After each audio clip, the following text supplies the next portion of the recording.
Memasuki bulan puasa, DPRD Sumsel mengecek kestabilan harga kebutuhan pokok serta harga daging sapi berawal dari Pasar Lemabang, dilanjutkan Pasar Perumna Sako dan Kilometer 5.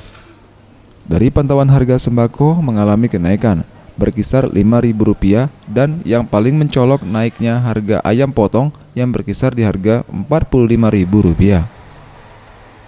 M. Yansuri, Wakil Ketua DPRD Sumsel, untuk kenaikan harga ini masih dalam kategori normal karena masih banyaknya stok di penjual. Namun, naiknya harga di pasaran ini memasuki puasa dan puncaknya menjelang Lebaran harus diantisipasi dengan adanya pasar murah yang dilakukan oleh Bulog serta pengawasan dari petugas untuk memantau permainan harga di pasaran dengan memberikan sanksi bagi yang terlibat.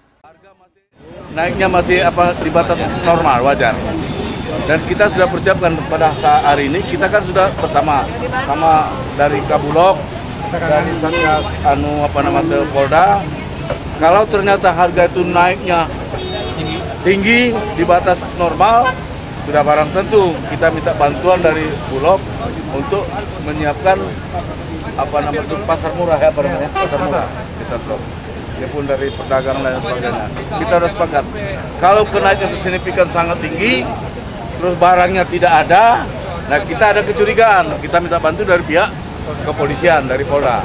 Apakah ada ditimbun seperti bahan pangan, gula, pasir, dan lain sebagainya, bawang. Karena seperti jenis-jenis itu bukan bisa ditimbun, tidak menutup kemungkinan. Andai kata, karena kita langsung bawa rekan-rekan dari Polda, Satgas Polda.